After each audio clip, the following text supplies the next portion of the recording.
사랑하는 성도님들, 오늘도 이렇게 귀한 시간에 함께하게 되어 진심으로 감사드립니다.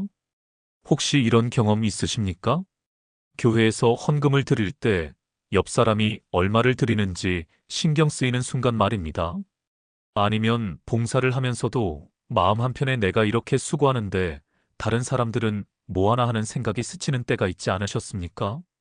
저도 목회를 하면서 많은 성도님들을 만나봤습니다. 어떤 분은 큰 금액을 헌금하시면서도 기쁨이 없고, 어떤 분은 작은 것을 드리면서도 미안해하십니다. 또 어떤 분은 많은 시간을 봉사하시면서도 불평불만이 가득하고, 어떤 분은 조금만 섬기면서도 인정받기를 원하십니다. 그렇다면 도대체 하나님께서는 어떤 헌신을 기뻐하실까요? 얼마나 많이 드리느냐가 중요할까요? 아니면 얼마나 오래 섬기느냐가 중요할까요? 오늘 이 시간 하나님께서 진정으로 기뻐하시는 헌신의 태도 4가지를 함께 나누고자 합니다. 이 말씀을 통해 우리의 헌신이 하나님 앞에 향기로운 제물이 되기를 소망합니다. 그럼 지금부터 함께 살펴보겠습니다. 첫 번째로 하나님께서 기뻐하시는 헌신은 마음에서 우러나오는 자발적인 헌신입니다. 많은 분들이 헌신을 의무로 생각하십니다. 해야 하니까, 안 하면 미안하니까, 다른 사람들이 보니까 헌신하는 것입니다. 그런데 성경은 이렇게 말씀하십니다. 고린도후서 9장 7절 말씀입니다. 각각 그 마음에 정한 대로 할 것이요 인색함으로나 억지로 하지 말지니 하나님은 즐겨내는 자를 사랑하시느니라. 정말 놀라운 말씀이지 않습니까? 하나님께서는 억지로 하는 헌신을 원하지 않으십니다. 즐겨내는 자를 사랑하신다고 말씀하십니다. 이 즐겨내는이라는 표현은 헬라어로 힐라론인데 여기서 영어의 힐러리어스, 즉 유쾌한이라는 단어가 나왔습니다. 하나님께서는 유쾌하게, 기쁘게, 즐겁게 드리는 헌신을 원하신다는 것입니다. 2025년 현재를 살아가는 우리에게 이 말씀은 매우 중요합니다. 요즘 젊은 세대들은 의무나 강요를 극도로 싫어합니다. 교회도 마찬가지입니다. 억지로 시키면 반발하고 떠나갑니다. 그런데 신기하게도 자발적으로 하게 되면 누구보다 열정적으로 헌신합니다. 제가 아는 한 청년이 있습니다. 처음에는 주일학교 봉사를 정말 싫어했습니다. 어쩔 수 없이 하던 봉사였습니다. 그런데 어느 날 한 아이가 선생님 덕분에 예수님을 더 사랑하게 됐어요 라고 편지를 주더랍니다. 그 순간부터 그 청년의 봉사가 완전히 달라졌습니다. 누가 시키지 않아도 먼저 나서고 더 많은 시간을 투자하고 무엇보다 얼굴에 기쁨이 가득했습니다. 바로 이것입니다. 하나님께서 원하시는 헌신은 마음에서 우러나오는 자발적인 헌신입니다. 그렇다면 우리는 어떻게 이런 자발적인 헌신의 태도를 가질 수 있을까요? 먼저 하나님의 사랑을 깊이 묵상해야 합니다. 하나님께서 우리에게 먼저 주신 것이 무엇인지, 우리를 위해 무엇을 하셨는지를 생각하면 자연스럽게 감사가 나오고 헌신하고 싶은 마음이 생깁니다. 요한일서 4장 19절은 이렇게 말씀합니다. 우리가 사랑함은 그가 먼저 우리를 사랑하셨음이라. 하나님의 사랑을 경험한 사람은 억지로 헌신할 수 없습니다. 너무나 감사해서, 너무나 기뻐서 자발적으로 헌신하게 됩니다. 오늘 이 말씀을 듣는 성도님들, 혹시 지금 헌신이 짐처럼 느껴지십니까? 봉사가 의무처럼 무겁게 다가오십니까? 그렇다면 잠시 멈추고 하나님의 사랑을 다시 한번 묵상해 보시기 바랍니다. 그 사랑을 깊이 깨달을 때 우리의 헌신은 자발적이고 기쁜 것으로 변화될 것입니다. 두 번째로 하나님께서 기뻐하시는 헌신은 정성을 다하는 헌신입니다. 많은 사람들이 헌신의 크기나 양을 중요하게 생각합니다. 더 많이, 더 크게 드려야 하나님께서 기뻐하실 거라고 생각합니다. 그런데 성경은 전혀 다른 이야기를 합니다. 누가복음 21장 1절부터 4절까지의 말씀을 보겠습니다. 예수께서 눈을 들어 부자들이 헌금함에 헌금 넣는 것을 보시고 또 어떤 가난한 과부가 2렙돈 넣는 것을 보시고 이르시되 내가 참으로 너희에게 말하노니 가난한 과부가 다른 모든 사람보다 많이 넣었도다. 저들은 그 풍족한 중에서 헌금을 넣었거니와 이 과부는 그 가난한 중에서 자기가 가지고 있는 생활비 전부를 넣었느니라 하시니라. 이 말씀은 정말 우리의 상식을 뒤집는 말씀입니다. 부자들은 많은 돈을 헌금했습니다. 아마도 수백 데나리온, 수천 데나리온을 드렸을 것입니다. 그런데 과부는 고작 2렙돈을 드렸습니다. 2렙돈은 당시 노동자 하루 품삯의 약 164에 불과한 정말 작은 금액이었습니다. 하지만 예수님께서는 과부가 더 많이 드렸다고 말씀하십니다. 왜 그럴까요? 부자들은 풍족한 중에서 일부를 드렸지만 과부는 생활비 전부를 드렸기 때문입니다. 여기서 핵심은 정성입니다. 과부는 자신이 가진 전부를 하나님께 드렸습니다. 내일 먹을 것, 입을 것을 걱정해야 하는 상황에서도 하나님을 먼저 생각하고 드렸습니다. 이것이 바로 정성을 다하는 헌신입니다. 저는 목회 현장에서 이런 모습을 자주 봅니다. 어떤 권사님은 시장에서 야채 장사를 하십니다. 하루 종일 서서 일해도 번 돈이 많지 않습니다. 그런데 그분은 매주 헌금을 드리실 때마다 정말 정성스럽게 봉투를 준비하십니다. 돈을 깨끗이 펴서 넣고 기도하면서 봉투를 봉하고 헌금함에 넣을 때도 두 손으로 공손히 넣으십니다. 그 모습을 볼 때마다 저는 과부의 2렙돈 헌금이 생각납니다. 반면에 어떤 사람들은 큰 금액을 드리면서도 아무렇게나 구겨진 돈을 휙 던지듯 넣습니다. 하나님께서는 어떤 헌신을 기뻐하실까요? 당연히 정성을 다한 헌신입니다. 정성을 다한다는 것은 비단 물질적 헌금에만 해당되는 것이 아닙니다. 시간 헌신, 재능 헌신, 모든 헌신에 적용됩니다. 찬양대에서 봉사할 때도 마찬가지입니다. 어떤 분은 연습에 빠지지 않고 열심히 준비하고 예배 시간 전에 미리 와서 기도하고 시작합니다. 어떤 분은 연습도 대충 하고 늦게 오고 형식적으로 서 있기만 합니다. 같은 찬양대 봉사라도 정성의 차이가 있습니다. 로마서 12장 1절은 이렇게 말씀합니다. 그러므로 형제들아 내가 하나님의 모든 자비하심으로 너희를 권하노니 너희 몸을 하나님이 기뻐하시는 거룩한 산 제물로 드리라. 이는 너희가 드릴 영적 예배니라. 우리 몸을 드린다는 것은 우리의 전부를 드린다는 의미입니다. 형식적이고 대충 하는 것이 아니라 정성을 다해 드리는 것입니다. 사랑하는 성도님들, 오늘 우리의 헌신을 돌아봅시다. 우리는 얼마나 정성을 다하고 있습니까? 금액이나 시간에 많고 적음이 아니라 정성을 다하고 있는지를 점검해 봅시다. 하나님께서는 우리의 정성을 보십니다. 세 번째로 하나님께서 기뻐하시는 헌신은 희생이 따르는 헌신입니다. 진정한 헌신에는 반드시 희생이 따릅니다. 편하고 쉬운 것만 선택하면서 헌신한다고 할 수는 없습니다. 요한복음 12장 1절부터 8절에 나오는 마리아의 향유 부음 사건을 보겠습니다. 6월절 엿새 전에 예수께서 베다니에 이르시니 이곳은 예수께서 죽은 자 가운데서 살리신 나사로가 있는 곳이라. 거기서 예수를 위하여 잔치할새 마르다는 일을 하고 나사로는 예수와 함께 앉은 자 중에 있더라. 마리아는 지극히 비싼 향유 곧 순전한 나드 한 근을 가져다가 예수의 발에 붓고 자기 머리털로 그의 발을 닦으니 향유 냄새가 집에 가득하더라. 이 향유는 얼마나 비쌌을까요? 요한복음 12장 5절을 보면 제자들이 이 향유를 300데나리온에 팔아 가난한 자들에게 주지 않았느냐라고 불평합니다. 300데나리온은 당시 노동자의 거의 1년치 임금에 해당하는 금액이었습니다. 오늘날로 치면 약 3천만 원에서 5천만 원 정도 되는 엄청난 금액입니다. 마리아는 이렇게 귀한 것을 예수님께 부었습니다. 아마도 평생 모아둔 재산이었을 것입니다. 결혼 지참금으로 준비했을 수도 있습니다. 그 귀한 것을 한순간에 다 쏟아부었습니다. 이것이 바로 희생입니다. 아깝다는 생각, 조금만 쓰고 아껴야겠다는 생각 없이 전부를 드렸습니다. 더 놀라운 것은 마리아가 그 향유를 예수님의 발에 부었다는 것입니다. 당시 발은 가장 더럽고 천한 부분으로 여겨졌습니다. 보통 향유는 머리에 붓는 것이었습니다. 그런데 마리아는 예수님의 발에 붓고 자기 머리털로 닦았습니다. 이것은 자신을 완전히 낮추는 희생적 행동이었습니다. 사도 바울도 희생적 헌신의 본을 보여줬습니다. 빌립보서 2장 17절에서 바울은 이렇게 말합니다. 만일 너희 믿음의 재물과 섬김 위에 내가 나를 전제로 드릴지라도 나는 기뻐하고 너희 무리와 함께 기뻐하리니.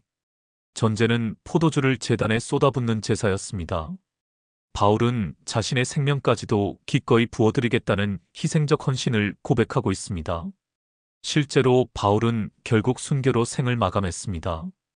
2025년을 살아가는 우리에게 희생적 헌신이 무엇일까요? 반드시 생명을 바치거나 재산을 다 드려야 하는 것은 아닙니다. 하지만 우리의 편안함을 포기하는 것은 필요합니다. 어떤 집사님은 주일 새벽부터 교회에 나와서 예배당을 청소하십니다. 일요일 아침에 조금 더 자고 싶지만 그 시간을 드립니다. 어떤 권사님은 매주 토요일 저녁 시간을 노숙자 급식 봉사에 드립니다. 가족들과 함께 저녁을 먹고 싶지만 그 시간을 희생합니다. 어떤 청년은 좋은 직장을 포기하고 선교지로 나갑니다. 안정적인 미래를 포기하는 희생입니다. 희생이 없는 헌신은 진정한 헌신이 아닙니다. 내게 아무런 손해가 없는 것을 드리는 것은 헌신이 아닙니다. 사무엘하 24장 24절에서 다윗이 한 말씀이 생각납니다. 왕이 아라우나에게 이르되 그렇지 아니하다 내가 값을 주고 내게서 살이라 값없이는 내 하나님 여호와께 번제를 드리지 아니하리라 하고. 다윗은 공짜로 얻은 것을 하나님께 드리지 않았습니다. 값을 치르고 희생을 감수하고 드렸습니다. 사랑하는 성도님들, 우리의 헌신에 희생이 있습니까? 아프지 않은 헌신, 아깝지 않은 헌신, 부담 없는 헌신만 하고 있지는 않습니까? 진정한 헌신은 희생이 따릅니다. 그러나 그 희생은 결코 손해가 아닙니다. 예수님께서 마리아의 헌신을 어떻게 평가하셨는지 기억하십니까? 내가 진실로 너희에게 이르노니 온 천하에 어디서든지 이 복음이 전파되는 곳에는 이 여자가 행한 일도 말하여 그를 기억하리라. 마리아의 희생적 헌신은 2000년이 지난 지금도 기억되고 있습니다. 네 번째로 하나님께서 기뻐하시는 헌신은 순수한 동기의 헌신입니다. 헌신의 태도에서 가장 중요한 것은 바로 동기입니다.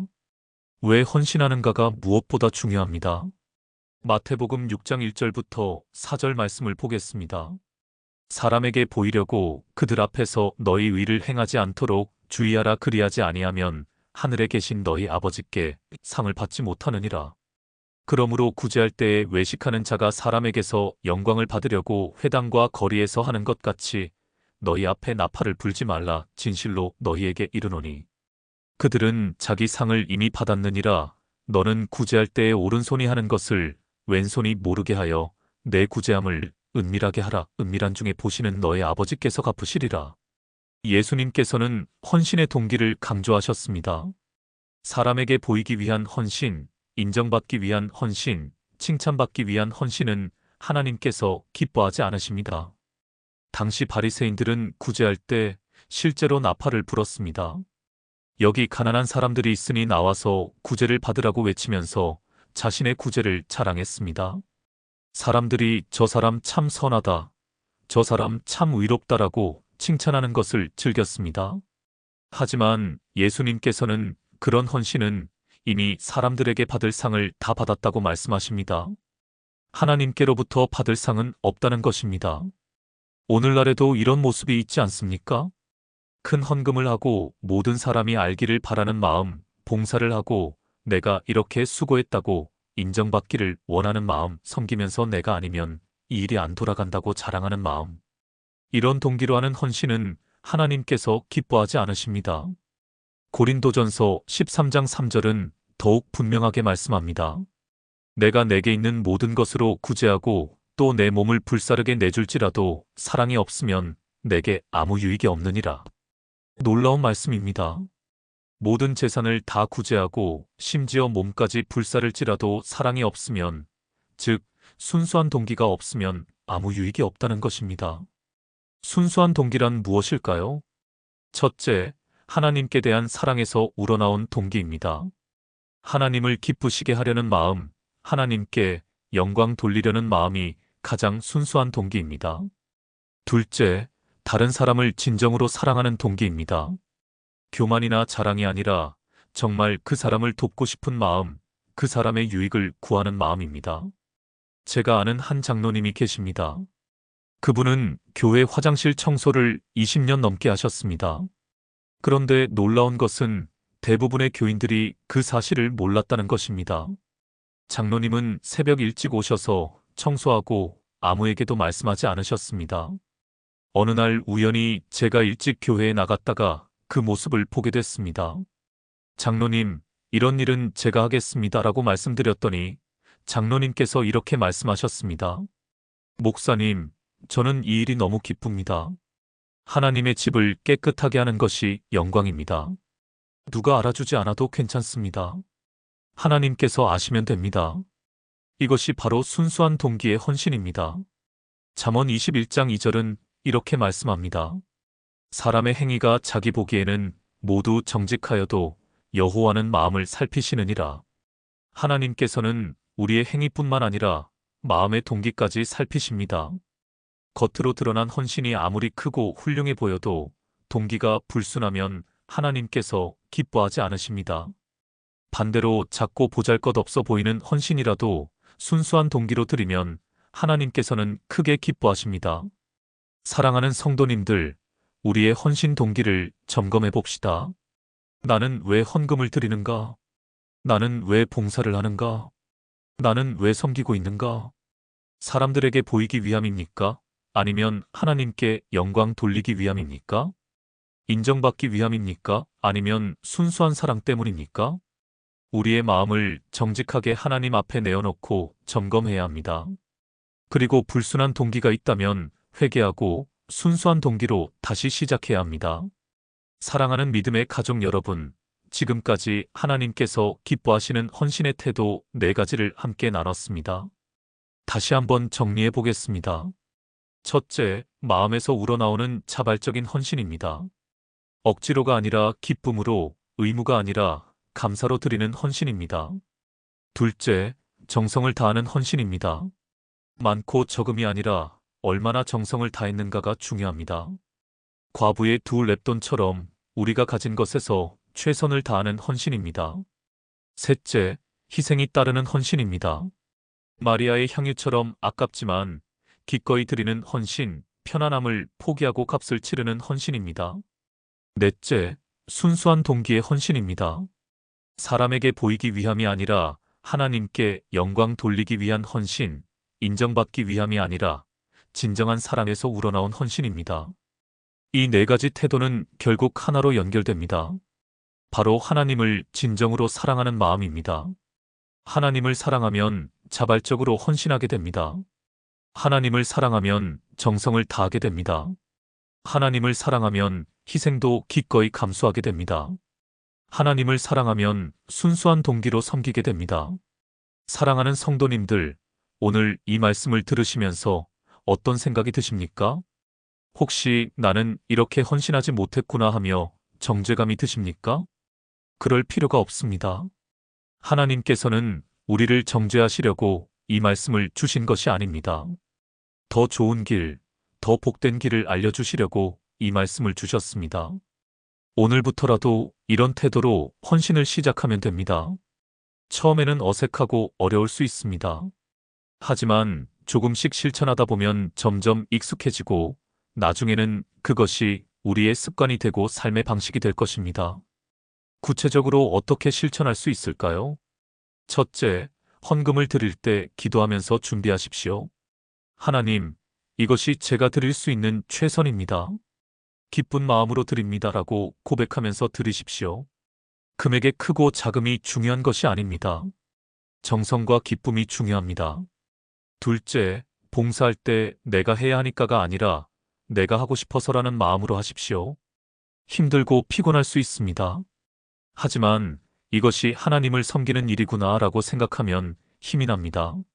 셋째, 편한 것만 선택하지 마십시오. 가끔은 내게 조금 불편하고 희생이 따르는 섬김을 선택해 보십시오. 그것이 우리의 믿음을 성장시킵니다. 넷째, 헌신하고 섬길 때 사람들의 반응에 신경 쓰지 마십시오. 칭찬받지 못해도 괜찮습니다. 인정받지 못해도 괜찮습니다. 하나님께서 보고 계시고 하나님께서 기억하고 계십니다. 마태복음 25장 21절 말씀을 기억하십시오. 그 주인이 이르되 잘하였도다 착하고 충성된 종아 내가 적은 일에 충성하였음에 내가 많은 것을 내게 맡기리니 내 주인의 즐거움에 참여할지어다. 하나님께서는 우리의 작은 헌신도 기억하십니다. 작은 일에 충성하는 것을 보시고 더 큰 것을 맡기십니다. 그리고 마침내 내 주인의 즐거움에 참여하라고 말씀하실 것입니다. 이것이 우리의 소망입니다. 또한 히브리서 6장 10절은 이렇게 말씀합니다. 하나님이 불의하사 너희 행위와 그의 이름을 위하여 나타낸 사랑으로 이미 성도를 섬긴 것과 이제도 섬기고 있는 것을 잊어버리지 아니하시느니라. 하나님께서는 우리의 헌신을 절대 잊지 않으십니다. 누가 알아주지 않아도, 누가 칭찬하지 않아도 하나님께서는 다 보고 계시고 기억하고 계십니다. 그리고 반드시 갚아주십니다. 사랑하는 성도님들, 2025년을 살아가는 우리에게 이 말씀은 매우 시의적절합니다. 요즘 세상은 모든 것을 손익으로 계산합니다. 내게 이익이 되는가, 손해가 되는가를 따집니다. 보상이 확실하지 않으면 아무도 하려고 하지 않습니다. 심지어 교회 안에서도 이런 문화가 스며들고 있습니다. 내가 이렇게 헌신했는데 뭘 얻었나 하고 생각하는 분들이 있습니다. 하지만 하나님 나라의 원리는 세상과 다릅니다. 주는 것이 받는 것보다 복이 있습니다. 자기를 낮추는 자가 높아집니다. 섬기는 자가 큰 자입니다. 이것이 하나님 나라의 역설입니다. 예수님께서 친히 본을 보이셨습니다. 빌립보서 2장 5절부터 8절 말씀입니다. 너희 안에 이 마음을 품으라 곧 그리스도 예수의 마음이니 그는 근본 하나님의 본체시나 하나님과 동등됨을 취할 것으로 여기지 아니하시고 오히려 자기를 비워 종의 형체를 가지사 사람들과 같이 되셨고 사람의 모양으로 나타나사 자기를 낮추시고 죽기까지 복종하셨으니 곧 십자가의 죽으심이라. 예수님께서 우리에게 보여주신 것이 바로 헌신의 본입니다. 하나님이시지만 자기를 비우셨습니다. 높은 자리를 버리고 낮은 곳으로 오셨습니다. 섬김을 받으러 오신 것이 아니라 섬기러 오셨습니다. 그리고 십자가에서 자신의 생명까지 내어주셨습니다. 이것이 가장 위대한 헌신입니다. 우리의 모든 헌신은 예수님의 헌신에 비하면 아무것도 아닙니다. 예수님께서 우리를 위해 그토록 헌신하셨는데 우리가 하나님을 위해, 이웃을 위해 조금 헌신하는 것이 무엇이 아깝겠습니까? 오히려 헌신할 수 있다는 것 자체가 특권이고 은혜입니다. 로마서 12장 1절을 다시 한번 생각해 봅시다. 그러므로 형제들아 내가 하나님의 모든 자비하심으로 너희를 권하노니 너희 몸을 하나님이 기뻐하시는 거룩한 산 제물로 드리라. 이는 너희가 드릴 영적 예배니라. 헌신은 의무가 아니라 예배입니다. 우리가 드리는 모든 헌신은 하나님께 드리는 예배입니다. 주일에 교회에 와서 찬양하고 기도하는 것만 예배가 아닙니다. 우리의 삶 전체가 예배가 되어야 합니다. 직장에서 정직하게 일하는 것도 예배입니다. 가정에서 가족을 사랑으로 섬기는 것도 예배입니다. 이웃을 돕는 것도 예배입니다. 우리의 시간, 재능, 물질을 하나님께 드리는 모든 것이 예배입니다. 이런 관점으로 보면 우리의 일상 전체가 하나님께 드리는 헌신이 됩니다. 사랑하는 성도님들, 오늘 이 말씀을 통해 우리의 헌신이 새로워지기를 바랍니다. 더 자발적이고, 더 정성스럽고, 더 희생적이고, 더 순수한 동기의 헌신으로 나아가기를 바랍니다. 그럴 때 우리의 삶이 하나님께 향기로운 제물이 될 것입니다.